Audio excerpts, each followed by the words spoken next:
our bodies are literally saline solution in motion. Our tears are salt, our sweat is salt, our urine is salt. Our bodies use salt and water to balance itself. Why do we want to spend the extra time and potentially money and effort in getting some kind of a sea salt when I could just buy table salt? Isn't salt bad for you? That's really the twofold problem. Salt is used as a cheap preservative on foods that we probably shouldn't be eating. And then the second problem is the salt that you're using to salt your food is probably somewhat demineralized. The bigger challenge is salt actually really helps when it comes to your body's ability to process insulin. Natural populations of humans would be drinking water out of springs. And springs contain the slew of electrolytes and minerals that we have to now replace. I do think there's something to having a natural oxygenated water versus one that our ancestors would have never recognized or ever used if they had the choice of a spring water. Salt is who we are, but it's not the salt, just like for years we heard that all fat was bad, and it turns out we actually need good fat like we need good salt.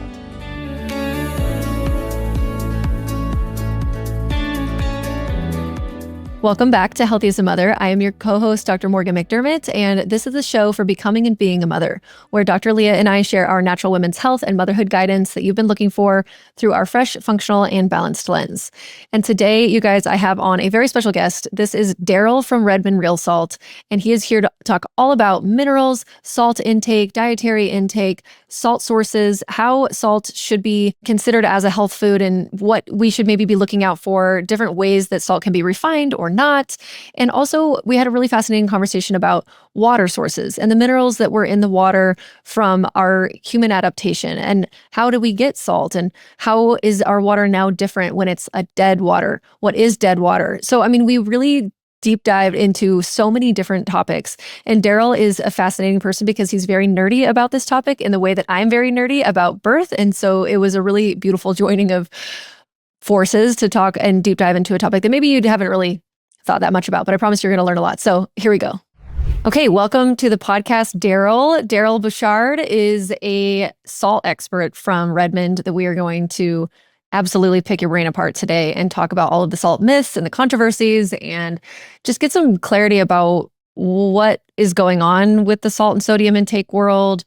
What about natural sources of salt that, humans were actually eating way back in the day, because that's the way that I like to think about things. But so I wanted to just read a very quick bio to intro the listeners here, which Darryl Bosshardt is a passionate and healthy living, healthy eating, and lifelong learning dude here from Redmond, Utah. And you earned your Bachelor of Science degree at the Southern Utah University and followed by an MBA at Western Governors University.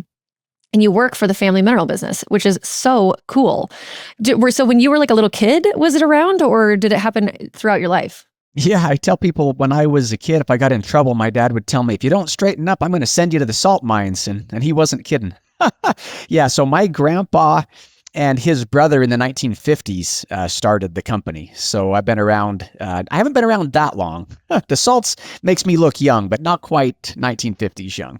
That would be actually like a terrifying thing, but also such a cool childhood to grow up seeing that whole entire process and being intimately connected with this and working with the family. So very cool. Thank you for being here. I'm obsessed. If any of the listeners have been following for any length of time, you know that I am, there's a few things that I think everybody sort of gets obsessed with. Like we all have our things, and Relight is one of them for me. Like I am just such a fan. So I really appreciate what you guys are doing and just the transparency, because it's hard to find companies that are actually good.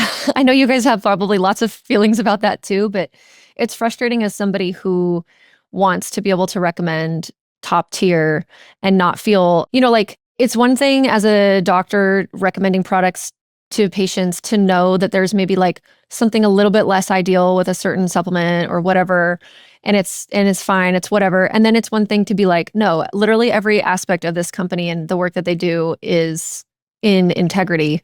And I just really believe that about Redmond. So thank you.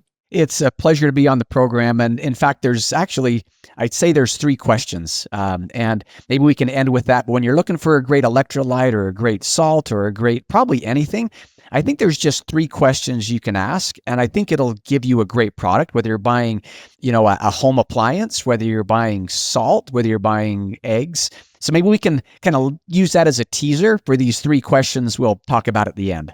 Let's go back in time to more ancient human populations. And that's where my training is in anthropology. And I just love to think about how humans are an animal species within this ecology of the world. And there is certain, the set and setting, the environmental conditions of what we adapted with alongside over time. And those are the conditions that bred optimal health for us, like way more time in the sunshine, fresh air, way more time in community, like when we look at these blue zone areas and different things like that. And then, of course, I specifically apply that to motherhood with pregnancy, birth, postpartum, et cetera, because I think that that's how we're going to get to this situation of optimal health and enjoyment in living in community, all these different things. So when it comes to salt, and I think about water sources, and I think about salt exposures for those people back in the day, it's like, I have two questions. One, can we talk about just in general? It feels like salt was probably pretty rare. So how did they get it? Because it's so necessary for your body. And then we'll talk about spring water. But first, let's just talk about that first question. What do you have to say about that? Let's dive in. Well, the beauty of salt is that every civilization that we know of started around access to salt deposits because it is so essential for life. In fact, if you look at any religious text or early history text, all of them talk about the importance of salt. Talking about salt is losing its savor, or salt was given as wedding gifts and as fertility gifts, because salt was such an important part of civilization. In fact, the term salary and wage is based on Roman soldiers getting paid a salary or a wage in salt. Because if you don't have access to a refrigerator, everything that we consume outside of season has to be preserved in salt. And our bodies are literally saline solution in motion. Our tears are salt, our sweat is salt, our urine is salt, amniotic fluid is based in salt. So salt is who we are. And it's been that way since recorded history. And if you look at the ocean water today, the ocean water is about 3 times saltier than we are. We could get into the whole, thing about saline solution, but the standard saline is 0.9%, right? Ocean water is 3 times saltier, which is why when you go to the ocean, it stings your eyes and burns your nose. And if you were to get an IV of anything but saline solution or lactated ringers, any of those things would burn. In fact, distilled water, an IV of distilled water, the cells would start to rupture. An IV of tap water would kill us. An IV of coffee might sound good in the morning, but it's going to be disastrous because our bodies are saline solution in motion. And so that's why salt is such a critical part of society. And every war has been won or lost over who has access to the salt deposits. In fact, up until about 2000, we couldn't even sell salt into China because the emperor knew that if you have a war and you have a military that doesn't have access to refrigeration, whoever owns salt can win the conflict because of the importance of salt, not only as an electrolyte to replace lost sweat, but also to preserve food. So in the Revolutionary War, salt played a role in the success and the failures of the Revolutionary War, and even in the Civil War. The North took out the South's salt works in the Carolinas and kind of hamstrung the military not having salt to preserve food and to take care of their livestock, and then ultimately for human success. So salt, it's kind of interesting because if we would have gone back hundreds, maybe 1,000 years ago, we would have probably eaten more salt because all of our meats outside of season, all of our kimchis, our sauerkrauts, all of our preserved veggies would have been preserved in salt. And yet now in the last 100 years or so, we hear that salt's this, white poison. We got to avoid all salt at all costs. Salt's bad. And yet when you go to the hospital, the first thing they're going to do is they're going to give you an IV of saline solution, which is salt water, to help regulate blood pressure, even if you have high blood pressure. So it's not the salt, just like, for years we heard that all fat was bad. And it turns out we actually need good fat like we need good salt. Okay, wait, I have never made this connection. And this is one of those just dumb things where I feel like maybe others have, I don't know. So Forgive me if you are all shaking your heads at me, but I've never thought about, in ancient cultures, you think they've all always lived around or migrated to, if they were moving cultures, to bodies of water, like either the ocean or rivers. And obviously that's because they need water. But what's in the water? Well, if it's the ocean, it's going to be a very salty source. Like if they're fishing, inherently there's going to be salt that comes from that. Even if you cook it and skin it and stuff, there's going to just be some sodium that you're going to get in that source there. But then they probably actually get a lot more in other ways, like with the seaweeds and different things that they're eating.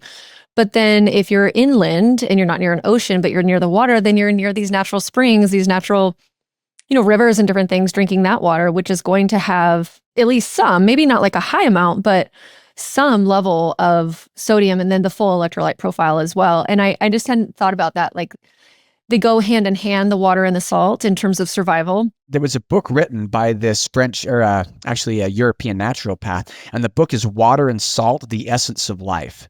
And really, that's what it comes down to, is water and salt. And so the early civilizations would all need both of those. And whether you're getting your salt from a current ocean, like the San Francisco Bay or the Gulf of Mexico or the Mediterranean, or you're following the animals and finding out these earth-based deposits that were once historic seabeds.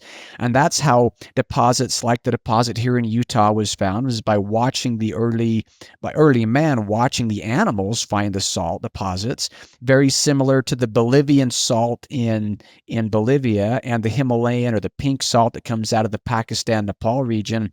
Those were all found by watching animals, and then the humans knowing that they needed a salt. And animals are a lot more attuned. They can follow that. In fact, some of the ways in the jungle that our ancestors would have found water in the desert is you take an animal and you pen it up and basically make it super thirsty. And then as soon as you turn the animal loose, you follow it. And the animal will find water and they will find salt. And so then humans could follow those animals and find access to water and salt by depriving an animal for a period of time and then following them, because their senses are a lot more keen than ours in that way. Yeah, it's like they can smell it or something. Okay, but when they're finding salt, when you're saying that, you mean that they're finding it in the water? Or are they finding, like, they're not finding a salt mine or a salt lick sitting out in the forest? Like, what are they finding? They do. They actually can find, so like in the case of this deposit in Utah, it's this ancient seabed. Geologists put it 150 million years ago, and then it was buried. And so this deposit was then pushed up, and it comes within about 30 feet from the surface. And so the salt that is now Redmond salt was actually found in the Mesa Verde Indian State Park and also in the Fremont Indian State Park here in Utah, because the early ancestral Puebloans would actually watch the animals, and then they would find this salt that was pushed to the surface. And that's how the Himalayan deposit was discovered as well. Like in the dirt? Like it's just pushed up? Yeah. So now salt, interestingly enough, it doesn't occur right at the surface because fresh water would dissolve that salt crystal away, but it comes within really close to the surface. And so the animals would paw off and move away the soil and find those salt crystals, and then they would have access to salt. And so that's how these ancient seabeds were found. Because salt, when we talk about salt today, we're talking about sodium chloride-based salts, which is what our bodies are primarily based.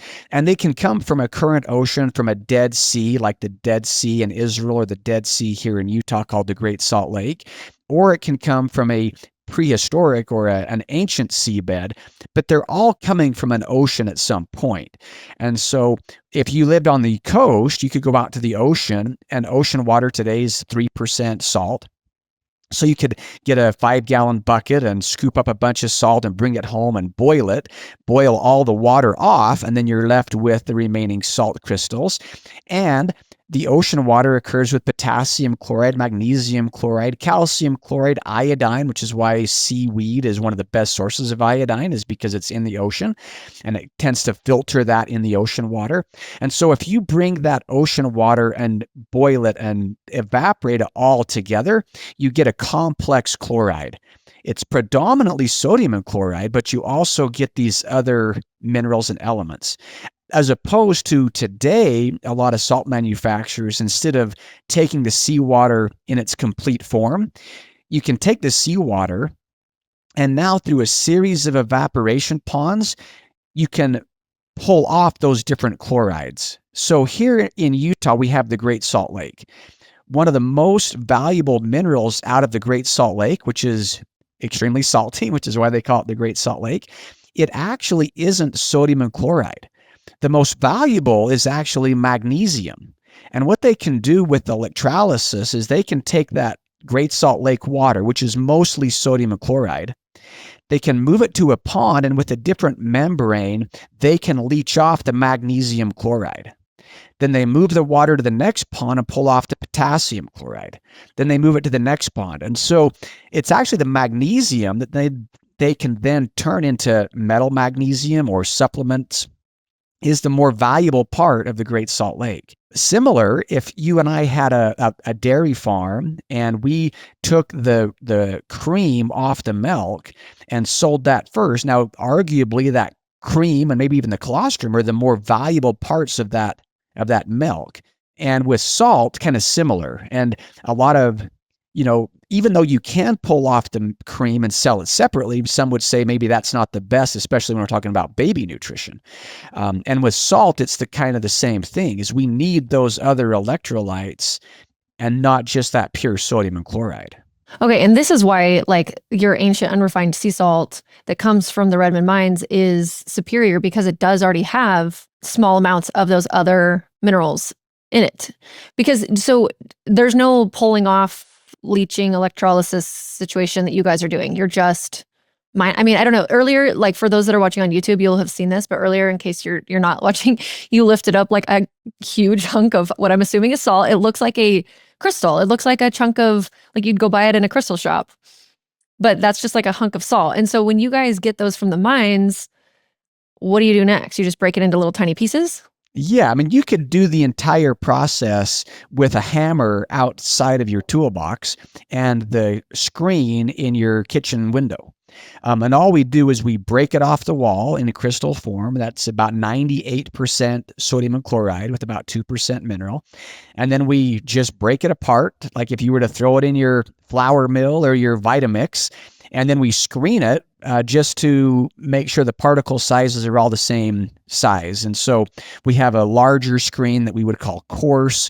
We have a little finer screen that we call kosher, which is a size designation, not a religious designation.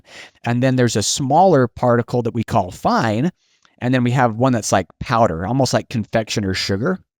When it comes to salt, the size of the particle does make a difference. Now, if we were to put a hardtack candy in our mouth, and let's say that was I've got a salt crystal here, but if we were to put like a Jolly Rancher in our mouth, the old candy, your tongue is only tasting the outside edges of that cube. If you were to take that and pulverize it and turn it into confectioner sugar, and you put both of those volumes in your mouth, the Jolly Rancher, the candy, is going to taste a lot less strong because your tongue isn't only tasting the outside edge. So when it comes to salt, if we're doing something like pretzels, and we want a little pretzel-sized salt, or maybe we're doing edamame and we want that little crunch on those edamame pods, a kosher-sized crystal is going to taste sweeter and dissolve slower on the tongue versus if you and I were going to make maybe some sprouted almonds or some popcorn. If we use the powder-sized, we can actually use less and get a stronger flavor because of the size of the crystal that is getting exposed to the tongue. So that's really the only difference. This is so funny. This is way more intense than I thought. I mean, I don't know why of course it would be this intense, but I just thought of a nickname for you, which I don't know if you've been called this before, but you're like the sommelier of salt. I haven't, but I like it. Yeah, like just the amount of knowledge that you have about this and you're so right though, that yeah, sometimes coarse salt, you look at it and you're like, oh my gosh, that's going to be disgusting. That's going to overpower and be so salty. But then or flake salt, sometimes, flake salt's so big, but it actually doesn't end up being that way. It's like, not that bad. It's really nice. And it's all based on how the tongue is reacting to that surface area that's being exposed to the tongue. And so you can have a lot of different size crystals, and we're actually playing with a flake salt. We have, right now, our main 4 is the coarse that you might put in a pepper grinder or a salt grinder. Now, you don't get any benefit of grinding salt as far as it's not any fresher like it would be with a cracked pepper where you're actually breaking that husk.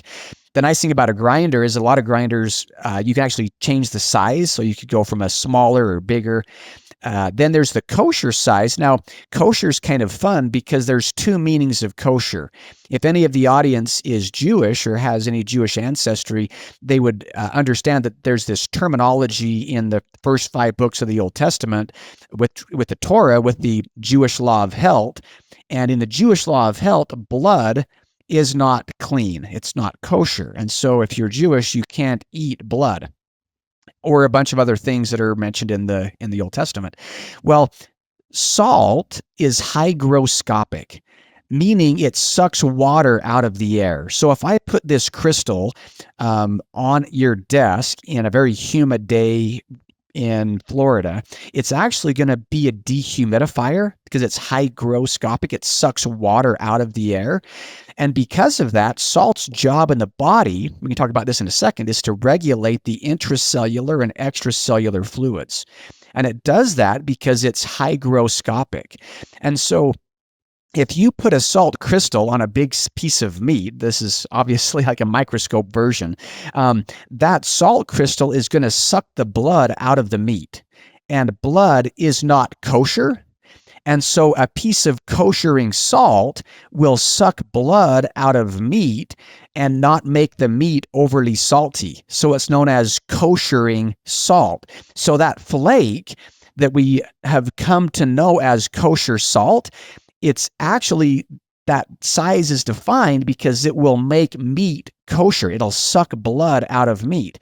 Now, it turns out that size is also really good for edamame and margarita rimmers and pretzels. And it's also good for a baked potato crust and a prime rib rub. But that's why it's called kosher salt, is because of the Old Testament. That is so cool. One little side note is some people get confused, there is something called kosher certified. And so food manufacturers will allow a rabbi to come to the facility. He doesn't do any type of sacrament or religious or anything. The rabbi just comes through to make sure, like a health inspector, comes through to make sure whatever you're doing, you're washing your hands and you're not potentially exposing the product to blood if it were a product, like in a multi-use facility. And so our salt, actually, if you look at the back, like many products, I'm showing a shaker here, but there's this little OU, which is the Orthodox Union, that will actually come once a year and they inspect our facility. They just walk in to make sure we're washing our hands and we're using hairnets and we're not exposing the product. But if the product, this one says fine, I don't have a kosher jar. Our kosher one has a red lid. So our red lid that we sell as kosher salt is kosher sized salt that's also kosher certified. Or you can have a kosher certified salt like this one is, but it's not kosher sized.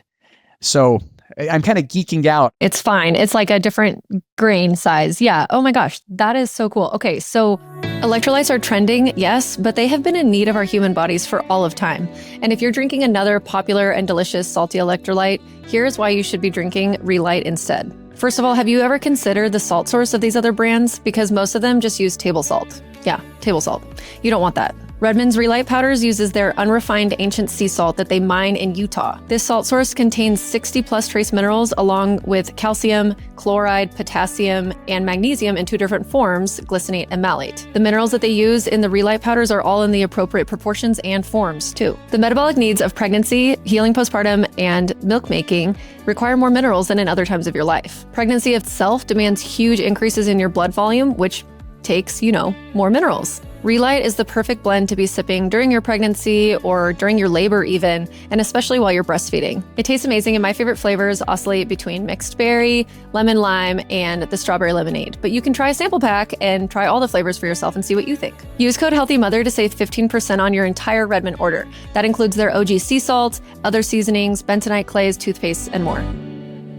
Now you're making me want to go into like salt being bad for you and that idea and high blood pressure and this whole thing. And like you mentioned, how we've gone through this fad of knowing or thinking that everything high fat was going to be the worst thing ever. And that, low fat was what we needed to do because fat was the villain. And then now we've come back around to be like, no, it's actually not. And kind of seems like sugar's bad, but then there's some people that think sugar's not bad. And then it's like, how do we, manage all of this? Obviously we know deep down humans must consume salt. And I think most of my audience is pretty hip to the fact that a sea salt is going to be superior in certain ways, but there's going to be people who are like, well, why does it matter? Who cares? Why do we want to like spend the extra time and potentially money and effort in getting some kind of like a sea salt when I could just buy table salt? And then also like, isn't salt bad for you? So let's talk about those ideas. So there's three things that we're going to cover in that section. Now, the first one is, how did salt start to become targeted as something that's bad for us? If you think about before we had the refrigerator, all of us would have eaten more salt. And yet in the 1950s, there was a study that came out, and that study in the 1950s is really why people heard salt's bad. This 1954 study, I can send you a copy. Oh my gosh, he's holding it up to the camera. You have it printed out. But in this study in the 1950s, scientists knew that salt, it can impact the cellular fluids. And so because of that, these researchers said, hey, let's take these mice and let's inject them with 20 times the amount of sodium that is healthy for a mouse, and let's see what happens. And so they did this, and sure enough, when you take a mouse and inject it with 20 times the amount of sodium that is recommended for a mouse, and you deprive it from water, my golly, that mouse has a lot of problems because our bodies use salt and water to balance itself. In fact, in the hospital, you could get, gallons or liters of saline solution pumped through you, and you won't overdose on it. If you have healthy kidneys, your kidneys can process an insane amount of solution if it's balanced. You'd need a catheter, but your body can process this because our kidneys are designed to do that. But if you inject a mouse with 20 times its safe amount and then deprive it from water, then there is absolutely cause to point a finger. And so that study in the 1950s is how that launched forward. And then if you start thinking about the foods that are highly salted, because salt is an excellent and very inexpensive preservative. And so we can take a food that we shouldn't really be eating and douse it in copious amounts of processed salt. And then between the poor nutrition and the high trans and all of the stuff that's happened to that item, it's not necessarily a natural potato and the natural salt, but when we take that potato, now we fry it in oils that we shouldn't be eating, and then we put copious amounts of salt that have been highly processed. That's very different from what our ancestors or what from a mouse would normally eat. And so there was this study that some of those early studies that said that all fat was bad. There was that in salt. But when it comes to salt, there's two challenges. The first one is, we kind of covered it earlier, is a lot of salt in nature occurs as a complex chloride. And so salt manufacturers can manipulate that and refine out some of those other important minerals and elements we need. Now, seawater was never supposed to be a dietary source of potassium, even though there's some there. And natural salts aren't meant to be a dietary source of iodine, even though natural salts do have natural levels and a good amount, considering, of iodine in natural salt. The bigger problem, though, comes to that discussion we had on hygroscopic ability of salt. So Salt in nature, like I mentioned earlier, is hygroscopic, which means it sucks water out of the air. And that's okay because salt's job in the body is to interact with that intercellular and extracellular solution through the sodium-potassium pump. And we can talk about the problems with the American diet and the lack of potassium in a second. But when it comes to salt crystals are going to always be absorbing water out of the air. And so years ago, a couple of salt companies got together and said, what kind of chemicals could we coat the salt crystals with to stop their ability to interact with moisture? And there's a whole list of them. What they should have asked is, should we do something to stop salt's ability to interact with moisture? Because that's salt's job in the body. And what they found was a whole list of chemicals, things like sodium silicoaluminate, similar to the antiperspirant, that you can coat that crystal with, and you can stop its ability to interact with moisture. Now, our grandmothers had the same problem, but rather than adding chemicals, they would just put a little bit of rice in the shaker if you lived in Hawaii or Florida. These processed salts that have this on them, it also prevents the salt from interacting with water even once you eat it, or a little bit less. Yeah, but if you're coating that crystal with something like sodium silicoaluminate or yellow precipitative soda, which is sodium ferrocyanide, and you coat that crystal with that and you stop its ability to interact with moisture, then the salt companies came up with this really fun campaign and you've probably seen it, where the little girl's walking down the street and it's raining outside and she has a little umbrella and she's walking and the salt's trickling out of the shaker. And the tagline is, when it rains, it pours. Because when it rains outside, the salt will still pour out of the shaker. That campaign was designed around the chemicals that can be added to salt to stop its ability to interact with moisture. Now, these chemicals aren't very nice. Sodium silicoaluminate, sodium ferrocyanide. But in small amounts, it was determined it was safe. And so that's really the twofold problem when it comes to salt. Or maybe the threefold. One, salt is used as a cheap preservative on foods that we probably shouldn't be eating. That's a big problem, especially if we're eating out of cans and we're eating out of boxes and we're not making food at home. And then the second problem is the salt that you're using to salt your food is probably somewhat demineralized. But the bigger challenge is it probably also has an ingredient list.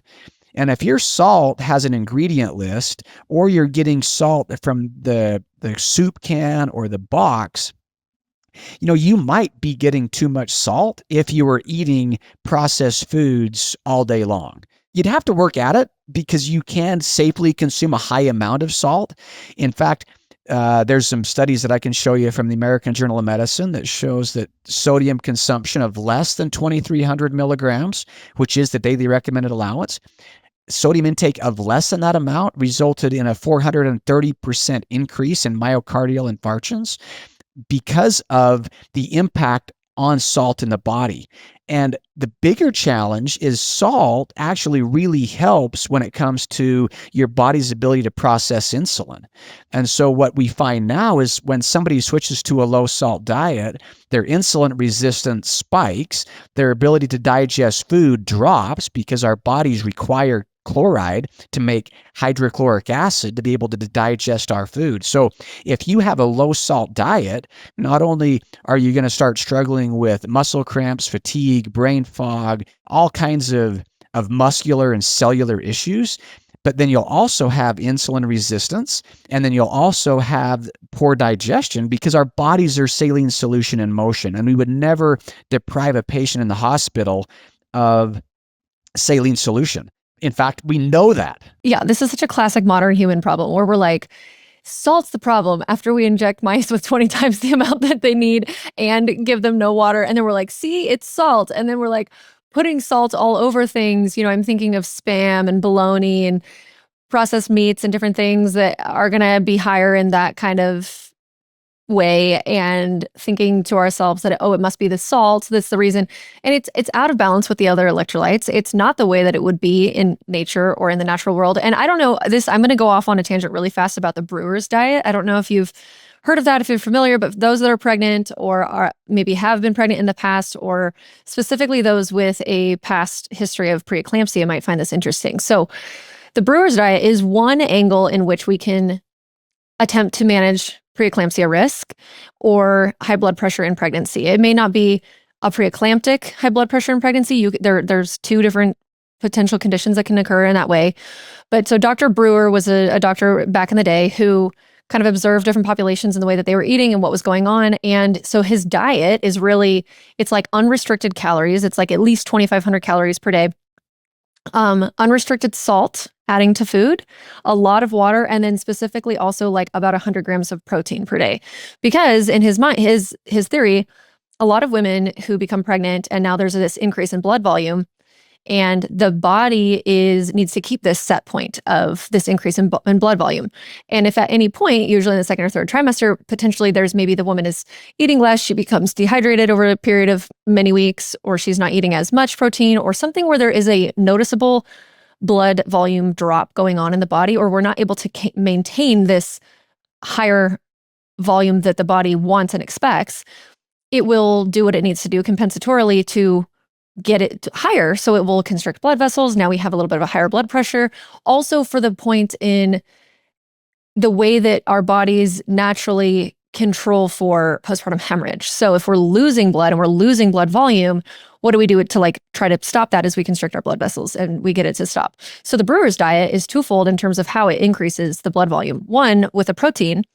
When you have more protein, you have more building blocks of amino acids to make yet other additional proteins.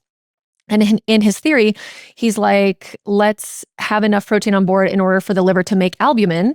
Albumin is a very thick, sticky, viscous type of protein that sits in the matrix of plasma, and it helps to hold the water it's like suspend the water of the blood volume. And then also, but it's a protein, so we need to make it with other proteins. It's not like you eat albumin and it's immediately going to go into your blood. It doesn't work that way. You have to eat protein. They break down into amino acids. They go all around in your liver. You're going to be making these, but in order to synthesize that, in addition to growing a baby and all the other body changes that are going on in pregnancy, it takes a lot of protein. So then though, with his unrestricted salt access, which is the opposite of what you're going to find in a lot of populations who are not pregnant with high blood pressure situations, is because it helps to maintain the blood volume with the water interacting in the blood and keep it all this beautiful high matrix so that we don't constrict and then have higher blood pressure. And anecdotally, there isn't any like real controlled studies that have gone on, but there is a couple where he's looked at things and it just needs to be studied more. And of course it's not going to be because there's no money in that, but that's neither here nor there. But working with midwives and working in this space and hearing about it anecdotally, and even having friends of mine starting to see their blood pressure creep up and up and up throughout that second trimester, early third trimester, they implement Brewer's diet and it starts to go back down. And it's really fascinating because it all has to do with the way that our bodies interact with this physiologically purposeful increase in blood volume. So anyway, I just wanted to say that because it has to do with salt too. And also like salt in matrix and in harmony with all of the other minerals. Like no situation is salt outside of a harmony of other minerals, whether it's the ocean or it's the salt coming closer to the surface and the animals are digging it up, like whatever it is, you know what I mean? It's always, and that's a similar thing too with fat and protein. There's like no situations in naturally occurring in the wild where there is just protein without any fat. I mean, there are leaner proteins, but like even chicken skin, like you're not going to, you know what I mean?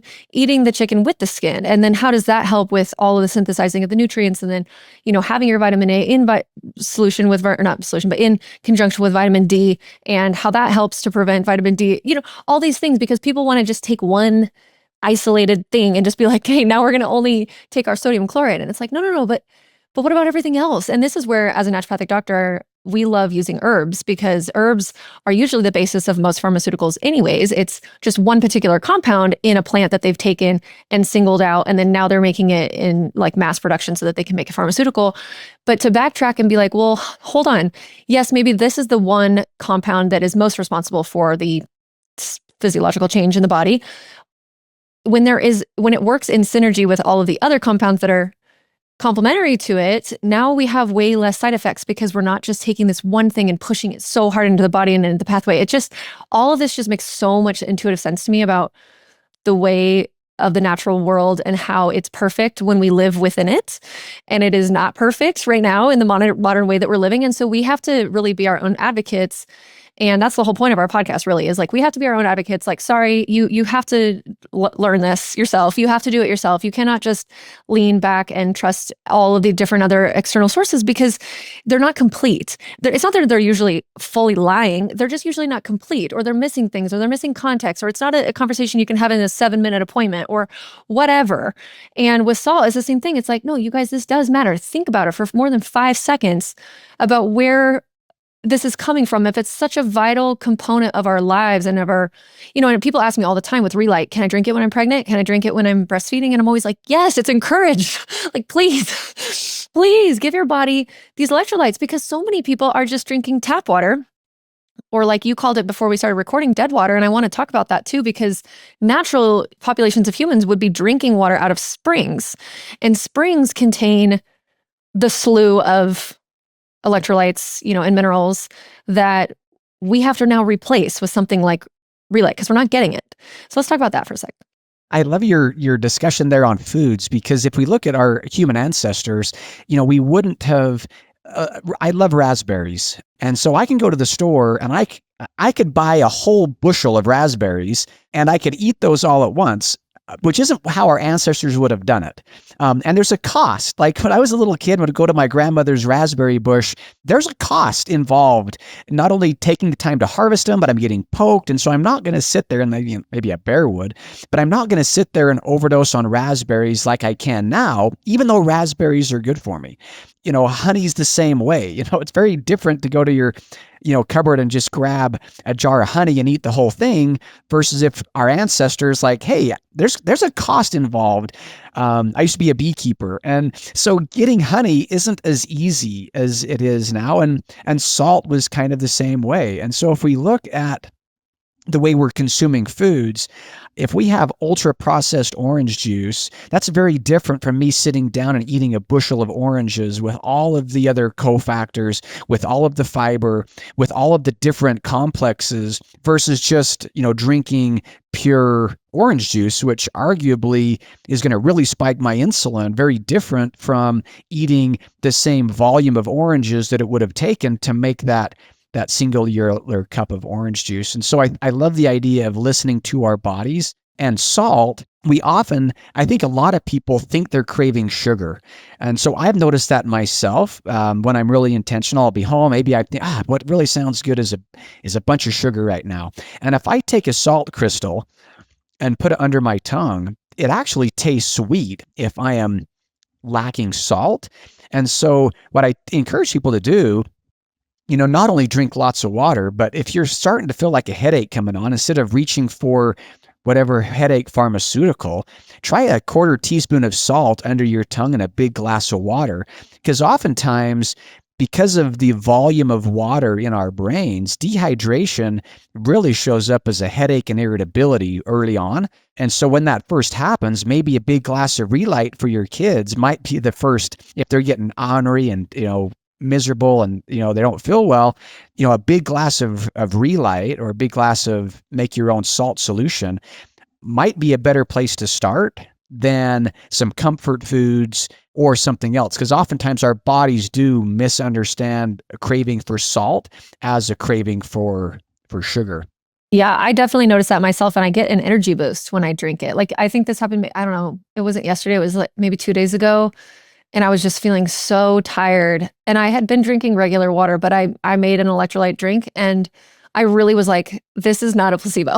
This is very noticeable. It's the same thing for me. And I don't do this very often, but like once in a while, and I used to more, I'll take like liver capsules, and they acutely give me energy in the moment. Like 30 minutes after, I'm like, wow, that is amazing. There is something to these very, very dense nutritive boosts that we can give our bodies, and how they interact with so many different systems that are slogging or maybe not working as well, or just need a little bit of power. And we can do that in a way that's in line with, I don't know, like being natural, but it just makes sense. It's like, okay, we'll take some salt or like eat some organ meats, like instead of drinking another cup of coffee, which does have its cost as well, like you said.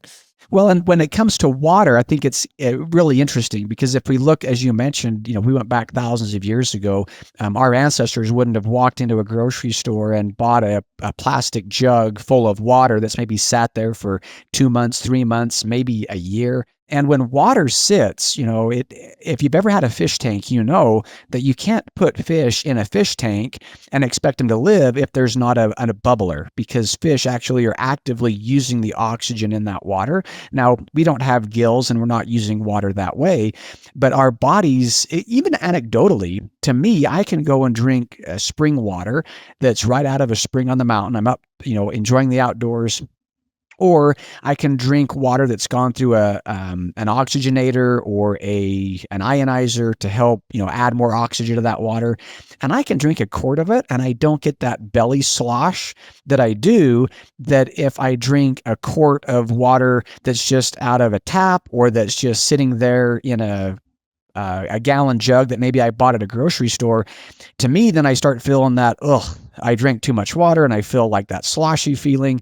And I know that's anecdotal, but I do know that if you fill a cup out of a gurgling mountain spring, you'll see bubbles working their way up out of that bottle as the oxygen is being released, which is very different from a bottle that sat there for long time. And you can also see that with an ionizer or a structured water machine. And I'm not a water expert, but I do think there's something to that, having a natural oxygenated water versus one that our ancestors would have never recognized or ever used if they had the choice of a spring water. Now, unfortunately, today we have, especially if we're living in a big city, we're going to flush or drain water one day and it's probably going to be coming back out of the faucet, a day or two later as it goes through all of those cleansings. And years ago, this was discovered that some of these municipalities ended up having trace pharmaceuticals in their tap water because people were thinking, I finished my pills. I don't need them for my surgery. I'll just dump these down the drain to avoid them getting in my kids' hands or maybe avoid, them ending up on the market. I'm just going to flush these, which sounded like a good idea until we realized that flushing those down the municipal system, trace amounts end back in the water supply. So we said, well, let's maybe use things like reverse osmosis or distillation to avoid these chemicals and bad things. And I totally agree with that. We want to avoid that. The challenge, though, is if we're drinking water out of a mountain spring, water is the universal solvent. And so water is going to be picking up magnesium, calcium, potassium. So we get all of these minerals in natural water that our ancestors would have drank that we don't have in distilled water or in RO water. In fact, there's a fun experiment I'll do with kids. If I'm doing this at a school, you can buy a bottle of Aquafina, which is a reverse osmosis water. Take the lid off, take about a quarter teaspoon of kosher salt and just drop it in the top of that bottle. And about 4 seconds later, the water looks like it's boiling because the water is dissolving that salt crystal so aggressively, it's releasing oxygen bubbles in the water. And that's why in a house, you would never put an RO system at the point of entry. You always put the RO system at point of use. So it'll be under your kitchen counter, because if you strip the water right as it comes into your house, that water is actively trying to dissolve everything it can through all of your pipes, copper, plastic, whatever, because the water is hungry water, because it wants to be in homeostasis. In a river, or a gurgling mountain spring, you're getting that naturally. And when you do that, that's why your point of use RO system will always be under your kitchen sink and not at the city side, because of the way the water is trying to go back into a structure, to a natural state, which RO and distilled isn't. As we are talking about birth and postpartum support, I want to share with you Needed, my favorite reproductive health nutrition brand. Pregnancy and postpartum are the most nutritionally demanding phases of a woman's entire life, and many women stop their prenatal after birth. But as a naturopathic doctor, I actually recommend continuing it for at least the first 9 months postpartum, or the entire time you are breastfeeding, whichever one is longer. Needed's prenatal multi is the most robust formula I've ever seen, and that's important because if you're going to take the time to prioritize supplements, you want it to count. It contains bioavailable nutrients in their evidence-based dosages, which are well above the bare minimums that we are seeing in most prenatals. Their quality standards are also top tier, with transparent sourcing, rigorous third-party testing, and that's why over 10,000 practitioners now recommend Needed. Now also, they have the results from their IRB-approved clinical study, which confirms what we have seen clinically. Women who take their Needed prenatal multi have significantly higher blood levels of nutrients critical for postpartum and beyond, including vitamin D, B6, B12, riboflavin, K2, and selenium. Only women in the Needed group reach the sufficient levels of vitamin D, which plays a big role in immune health, energy production, and mood regulation, all things that are very important during that postpartum season. So while there are many ways that you can support yourself postpartum, continuing your prenatal is one of the simplest and most impactful habits, and Needed makes that easy. Learn more about the study at thisisneeded.com/thrive, and you can use the code HEALTHYMOTHER to save 20% off your first order. Yes, Healthy Mother, like a little affirmation or mantra, because you deserve it. Okay, I'm so glad you said that because so many of our listeners have reverse osmosis systems. And like you said, I do agree that they are a good one in terms of stripping away, heavy metals, pharmaceuticals, pesticides, everything. But it leaves it in this hungry state. I love that idea because what I would always say is like depleted. It's depleted of things. And so then it's just a chemical reaction. It's chemistry. It has to suck things. It's like a polar liquid now where it wants to suck things into it to kind of create a balance because it's out of balance. So you either must, if you have a reverse osmosis system, there's options on some of them to add the minerals back before it gets to your sink, which is great because then you don't have to do anything. If you're not doing that or you don't have that kind of a system, then you must add minerals to every cup of water that you drink. I really believe this because otherwise it's going to get into your system. And I don't think that that is a good thing over time because it's going to leach instead of give. It's going to try to pull out to get into this homeostatic place.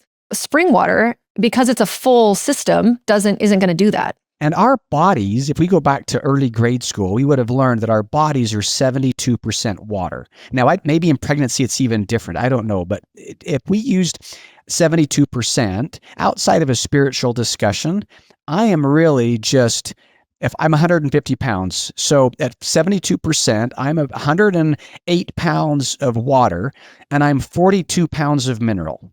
Outside of a spiritual discussion, that's really all that I am, is 108 pounds of water, 42 pounds of mineral, and an electric current that kind of makes everything fire with the electrolysis. So if I am drinking distilled water or reverse osmosis water because I'm really worried about all of the chemicals, and rightly so, my tears are still going to be salty. My urine will still be salty. My sweat will still be salty, even though I'm drinking distilled or non-salty water. And so every time I do that, my body, just like when you mentioned the baby, our bodies are smart enough to keep us alive. And so if we're drinking a lot of that demineralized water, and because that balance of electrolytes is so important in the intercellular and extracellular fluids and in our plasma and in our blood, our bodies will start to dissolve minerals out of our jaw. When we see a lot of people used to call it receding gums. In fact, the gums don't recede. It's actually the bone that's receding because our bodies are pulling the minerals out of our bodies, our bones. And in pregnancy, we see this more, right? My mother, she had 8 kids. I'm one of 8. And her teeth, unfortunately, on each pregnancy got a little worse. Every pregnancy, her body was losing minerals because of a number of factors, even if she was trying to do everything right, which I'm sure she was. There's a phrase about that. It's gain a child, lose a tooth. Oh, really? I never heard. There's a whole, yep. Mm-hmm. Well, and we know that in pregnancy, and I feel kind of like I'm out of my element because you know your market in this a lot better than I do. I'm a father of 3, but I didn't go through what my wife had to go through. But even as a male, I am still losing bones and minerals if I were to drink, distilled or reverse osmosis water, if I'm not actively replacing those. And so I think that the water that we drink, we just need to be intentional about it. There is nothing wrong with reverse osmosis water as long as we're going out of our way to make sure we're replacing potentially lost calcium, potassium, magnesium, and sodium that are all occurring in natural waters that, unfortunately, end up with a lot of other stuff in our systems today. Yeah. And if for anybody interested, you can go to, did you say earlier it was called springs.com? I can't remember if it's springs or wells. It's been a while since I've looked, but yeah, there's a website. It's okay. They can find it. There's a website where you can go and type in your zip code and find where there are natural spring sources near you. There might be, if you're in a more rural area or near mountains, it'll be easier access than if you're on the plains or something. I don't know. It's Find a Spring. Oh, findaspring.com. Okay, beautiful. Yep. So findaspring.com allows you to go and you can fill up your own, if you have like those big plastic jugs, if you had glass, that'd be great. One of my husband's friends comes through here often when he's driving. He like sort of halftime lives between like the Pacific Northwest and Utah. And so he drives through Idaho a lot and he'll stay with us. And he always has his huge glass jug of water. And he only ever drinks spring water that he fills up in these places. And at first I was just like, I kind of would roll my eyes and be like, whatever, because everybody has their things that like they don't care about or the things that they really do care about. And where's their tipping point, their threshold. Everyone is going to be different on this. And now, I mean, he's kind of always ahead of the curve, I feel, in everything that he does. And sometimes I'm like, oh, like whatever, it doesn't matter. But then we have these kinds of conversations and I'm like, no, this really does matter. I mean, it really, really does. And we have to think about chronic disease and longevity and all sorts of different things wrapped and tied up into this, that it's a little similar, not exactly the same, but there's this analogy about car fuel. If you're always putting the wrong fuel in your car, it's going to run, but it's not going to run great. And it's probably going to die a lot sooner. And that would maybe pertain more to diet, but hydration and water is lumped into that too. And it's the same thing where if we want to be functioning completely optimally, living in line with the way that our bodies adapted and expected to live. And this is, a conversation I have a lot with women too, where it's like, if we're having a baby, we need to expect newborn sleep to be the way that a newborn is going to sleep. Like your newborn is not going to do X, Y, and Z thing that you read about in the book. If you want to force them to do it, you can. There's a cost. You can do that, but it's not natural. It's not in line. It's not what they come to expect. And in my opinion, it's not right thinking unless we're in a very desperate place, because we need to understand and just come to terms with the reality, which is that that's not how it is. You cannot bring a dog into your home and then only feed them like rice. Like a dog is a carnivore, an omnivore at best, but a carnivore. Like they expect to be fed the right things. They expect, just like there's, these studies about sharks in captivity have never lived past like a certain number of years, and it's very low. It's way lower than you would think. Like sharks just do not do well in captivity. And it's like, well, no duh. When I think about how many miles they would be roaming every day and like what they would be doing with their bodies, and, or killer whales are just so sad, like sitting in SeaWorld. And humans are the same way. Like these modern things that we do all the time are dysfunctional. It is a dysfunctional society. I'm not saying that to be alarmist. I'm not saying that to be like poo-poo, everything sucks, we're all going to die. I'm saying that to be inspiring and empowering people and arming them with knowledge to say, okay, I have to actively make different choices. I have to actively leave my house. Like there are times where some people don't even see grass. My husband and I were just in San Francisco last weekend for one day, and we saw literally no grass. And we were looking for it. And he even made a joke. He's like, you couldn't find a blade of grass in the city if you spent all day. Like, it's just not the way that it's supposed to be. And yes, do people live in San Francisco? They love it. They have fun. Yes. But you have to understand too, that there's going to be a cost there, a nature deficit cost, which is now like a well-known thing. And all of this comes into play when it comes to water and salt and every little microcosm to the macrocosm of anything really that you want to think about, with how do we like actively, intentionally, as you said, make the best choice in this modern society. Reverse osmosis is great. You just have to put the minerals back in. And if you don't, then now we're having a problem. But I find, unfortunately, that a lot of people don't know that. I don't know if the reverse osmosis companies are not educating people about it, or they don't mention it. Maybe they don't care. They don't think it's part of their shtick, but I really think they should, if they're going to do their due diligence, to say, hey, okay, well, now you strip this water. It's beautiful. It's super clean, but you have, now we need to make it alive again because it's kind of dead in that way. Anyway, okay, that was my tangent. I had to just say it. I love the tangent. When you were speaking, I was thinking not only like in your San Francisco example, there's a cost negative every day. Like if you look at our ancestors, how many miles would have our great grandmothers or grandfathers walked every day? And today, most people struggle to get a half a mile in. And so I think, if you could get out and just intentionally got out for a 30-minute or ideally an hour, can you imagine if everybody in the US got out and went on an hour walk with their meaningful friend or significant other? I mean, not only would you get the mobility, which so many people struggle with, especially as we age because we haven't been walking regularly, but just being outside and smelling the air and connecting with another human, just an hour walk every day would probably be one of the best medicines that any doctor could prescribe. I fully agree. And it reminds me of, I heard this recently. I'd heard it before, but the idea that you really have two hearts. You have like your actual heart, the organ, and then you have your calves. And for longevity and with the elderly population, their calves being able to pump the blood then back up to their heart because it's the lowest point in the body and they have to pump up against, like venous return doesn't have arterial musculature around it. Wow, that's really insightful. Isn't that interesting? I know. So it was like you really have two hearts. You have your calves and you have your actual heart. So if you're not walking, you're not using them. And think about elderly people and their calves. They atrophy and then they have these, congestive heart failures. They have different heart, whatever it is. So just even from that one point, that one perspective. And as you said too, if you could stack it where you're walking in nature with people that you love, how many beautiful rippling effects would that have?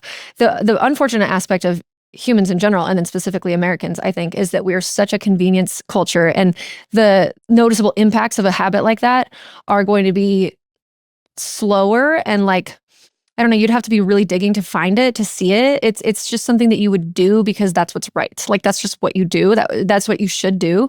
I lived in Sweden for a year as an exchange student, and I was so blown away by the workout culture of the elderly population. Like I would go to the gym and everybody there would be like 65 to 85. And it's not because I was at an older person's gym. It was just like maybe the time of day that I was there. I don't know, something. And I was like, wow. I mean, and there was no negotiating this. This was every single person. There was no obesity. And their recycling systems were beautiful. And it was just like as clear as, you go pee and poop in the toilet, like, oh, well, you work out and you recycle at these really insane, huge centers where they would drive their cars up and then put like colored glass, clear glass, like this kind of plastic, whatever. And it was just worked into the culture in a different kind of a way that we don't really have here. If you are looking for a simple, natural way to nourish your body and support your hormones and fertility, look no further than Fawn Regenerative. Fawn crafts time-honored foundational foods like bone broth, tallow, and lard that reclaim vital nourishment. Their bone broth is slow simmered over 18 hours with equal parts bones and water for maximal nutrient extraction. Did you know that most other brands don't even make their bone broth from scratch? This is gut nourishment in a jar, which is essential for supporting your hormones and fertility. They are special because they use verified regenerative animal ingredients and organic infusion ingredients. You get pure, clean food bottled in glass, no concentrates, no powders ever. I'm really picky about bone broth, and I love that I can simply sip Fawn's bone broth, and it's absolutely delicious. If you are fond of your fertility and your hormones, and you want to nourish yourself from the inside out, I highly recommend you check out Fond. Just sip it or use it as your sous chef in any of your recipes. Visit fondregenerative.com and use code HEALTHYMOTHER to save 10% off your first order and start your Fond Foundation. Again, that's fondregenerative.com and use code HEALTHYMOTHER. Okay, so the one that I want to ask that I know a lot of people have concerns about is heavy metals. Heavy metals and salt, lead and salt, independent lead testers finding lead and salt and whatever. So can we talk about that and what do we think and what's to be expected? I mean, heavy metals they're inner earth, they're in the crust, they're in the rocks, like that's what they are. Is it okay? Is it not okay? Does Redmond have it, etc.? Love the question. And because we live on the planet Earth, we're going to be exposed to the elements that are in the planet Earth. Aluminum is like the third most abundant element on Earth, and so we're going to have it. Lead's, I think, the number 15. And so if you look at the total diet study, so every year the FDA will go through and they study a bunch of different foods and see what's the protein levels, what's the calcium levels, and as part of that, they also look at the heavy metals. And so here is, for those that are able to look at this, This is the total diet study, FDA total diet study for arsenic. And then there's a column for parts per billion. And then there's a column for micrograms per serving. And so in this case, and I can send you a copy of it, but if you were to have baby rice cereal, the parts per billion of arsenic is 109. This is the average on the study, which means in 4 ounces, that's 12 micrograms. Now, fortunately, our bodies are able to process natural amounts of these metals because they've been around since the dawn of time. Now, this is very different from the lead, like in lead-based paint or refined minerals, because they're attached as a compound.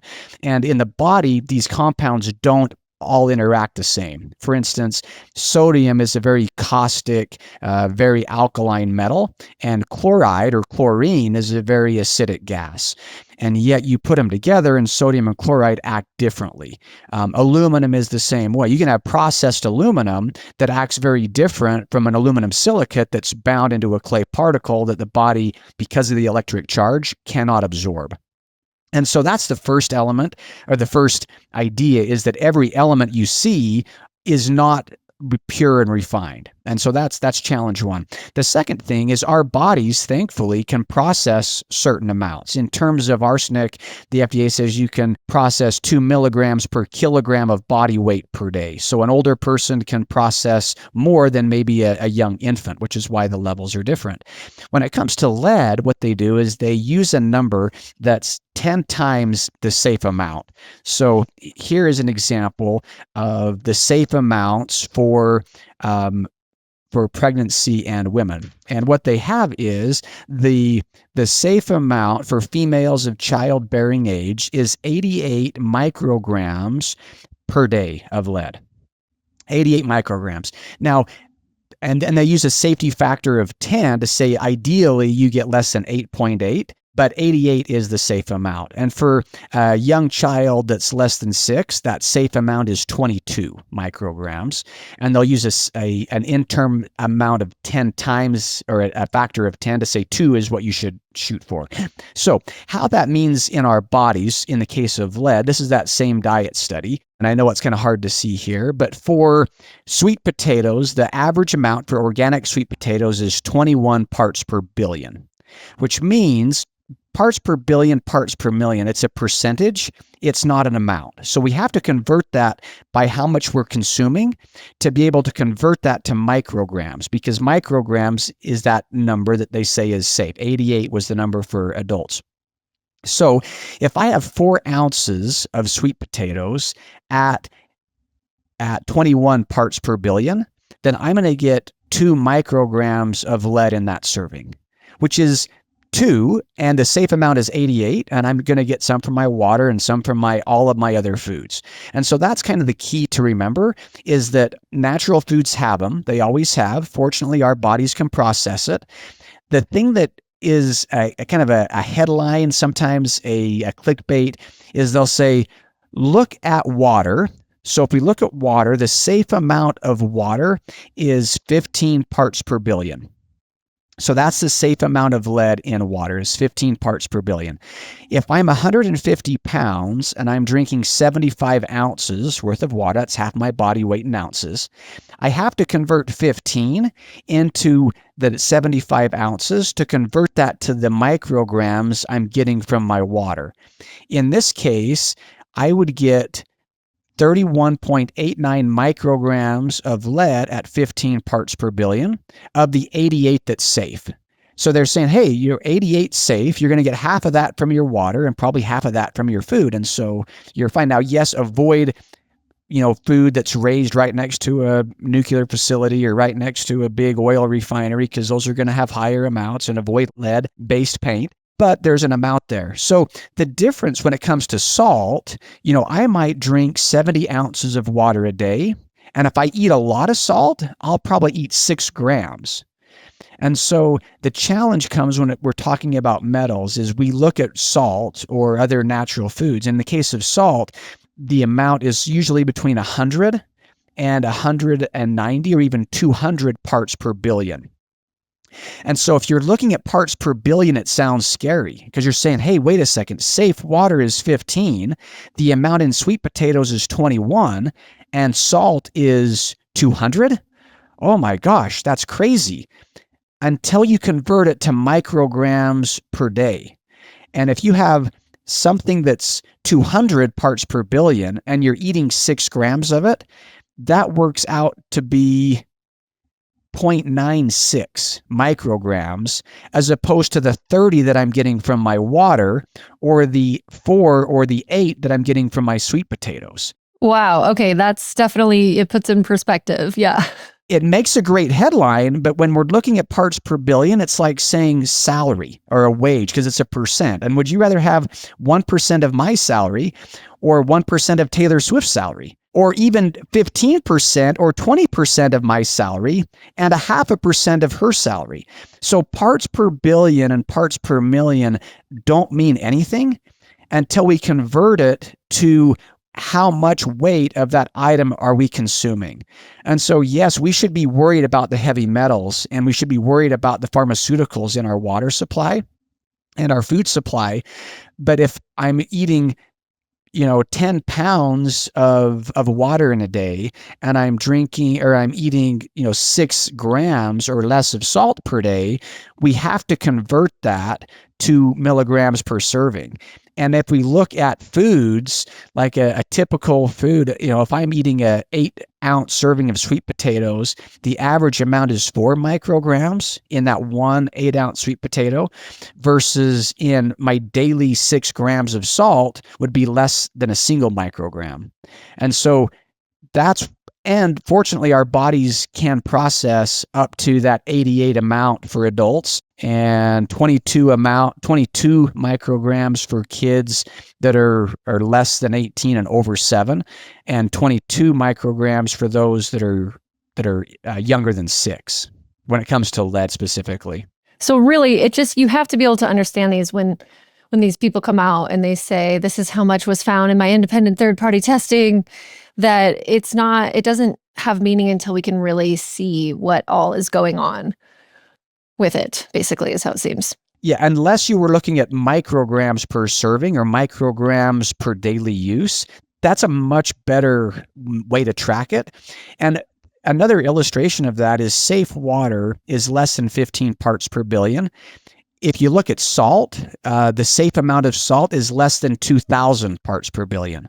And so the published safe amount for salt is 2,000. For salt, the published safe amount for water is 15.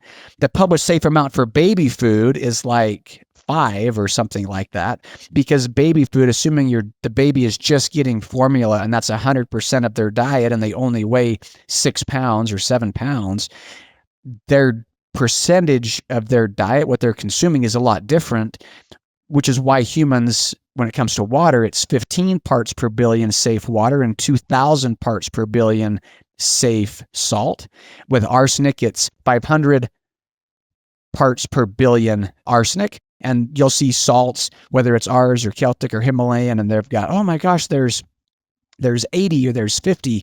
That sounds like a lot, other than the safe amount is 500, because you're eating so much smaller than if you're eating arsenic rice that has been produced in a paddy, been close to a processing facility, and the arsenic numbers are through the roof, and you're eating 90% of your diet in rice. That's very different from a 6 grams of salt. So it's the parts per million is a percentage. It's the scale. People they need to understand the scale that you're talking about and then put it into real life context. So, I mean, all in all, we're not concerned when it comes to that, which is good.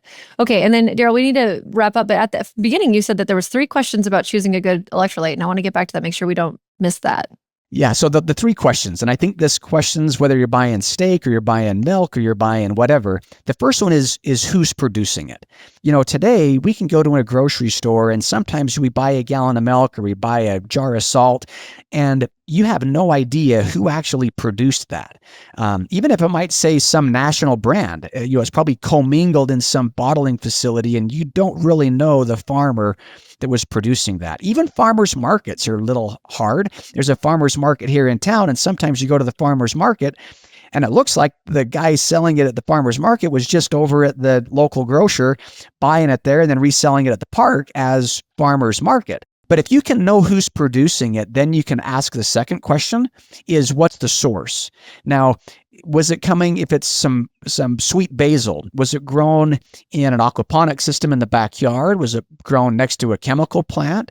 Knowing the source can make a big difference. With salt, that's really important, because if it's a salt from a current ocean, is it coming from the Gulf of Mexico during the BP spill? Is it coming from the Mediterranean after the cruise ship went down? Is it coming off the Sea of Japan after we had the nuclear meltdown? And so knowing the source of that salt is really important. And salt's very difficult because it gets so commingled so often. We'll have all of these producers in Nepal and the Himalaya, Pakistan region shipping this pink salt, and then it shows up and it's all in big bags. And to find out who the guy was that was harvesting it and what location it was from becomes really difficult. And so if you can know the source and know who's producing it, then the second question is, what are they doing to it? Are they putting anything in? Are they taking anything out? And if I'm buying raw milk, are they putting anything into it? Are they taking any of the good parts out? If I'm buying an orange, would I buy the orange if they've already somehow extracted some of the vitamin C? Or if I was buying carrots and there was a carrot that somehow added some extra coloring or that extracted some of the beta carotene, I'd want to know that. And I think if we ask those three questions, you'll find a great salt and a great electrolyte. You might end up with Redmond. I'm biased, but you might end up with a lot of other great companies out there if you can know who's producing it, if you can know the source, and then know what they're doing to it. I love that. I think and I just, obviously I was thinking about the Redmond example throughout. And that is what I love about you guys as well, is like, it comes from the mind. We know who it is. It's you guys, it's your family.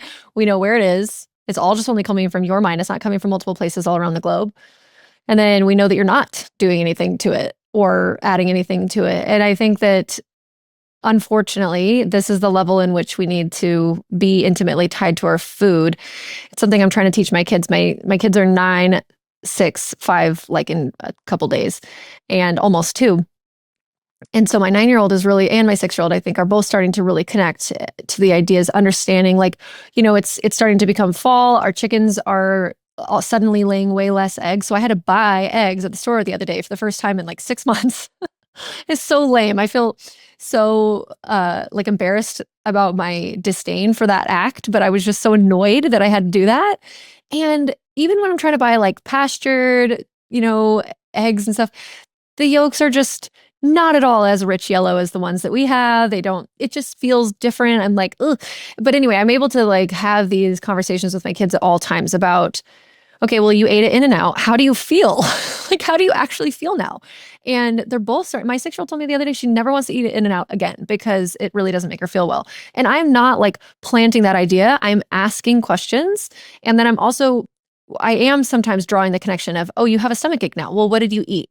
Oh, okay. Well, maybe that makes sense. Like, maybe we can have our things in moderation. Or, okay, well, where did that come from? Yeah. How old is that? How long has that thing been dead? I know that sounds gross, but I often think about that. Like when we go to the fair or something and there's hot dogs and I'm like, okay, I love a good hot dog. I really do. But I'm like, seriously though, when did this animal die? Like, or how many animals are inside of it? And when was that? It had been such a long time ago.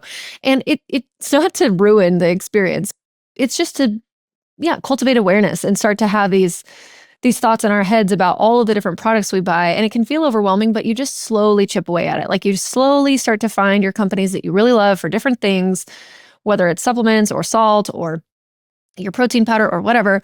And you kind of get to know them intimately and you become a loyalist just because you're like, thank you for doing things right and not being snaky and not being weird. Like, it's just stop being so weird. Some of these companies, and they're brilliant marketers. That's the scary thing is some of these products that are, especially being in the social media world, is there a lot of the stuff that's, every single influencer talks about. It's not actually even any good. It's like, how did they do this? But they're just playing on human psychology and stuff. So anyways, okay, Darryl, I will let you go. I really appreciate your passion, your expertise. You feel like me in that the way that you feel about salt is the way that I feel about babies and pregnancy. And you know, like way too much about it, but it's so interesting to talk to you. Well, I sure appreciate you having me on. It's been a real pleasure. And I love that idea that you've kind of hit on a few times of just living more intentionally.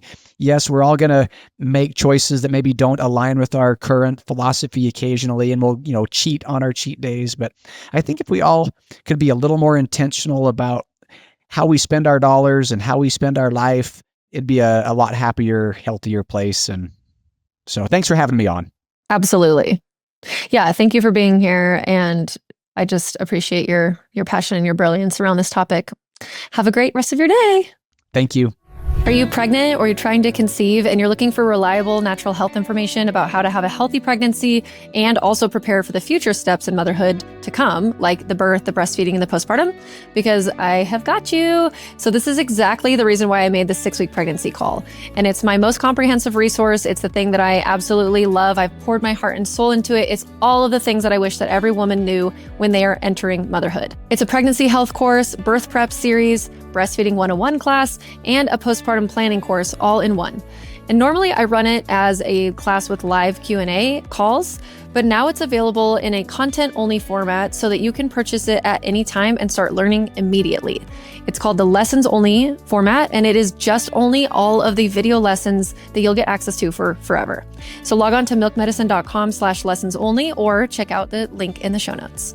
In order for others to hear this information, please leave a review with Apple Podcasts, subscribe, and share with a friend who would benefit from this content. Please remember that the views and ideas from this podcast are for informational purposes only and are not intended to be a substitute for medical care of any kind, including the diagnosis and treatment of any disease. Consult with your provider before integrating any of this information into your own healthcare plan. A healthier future starts now, and it starts with you.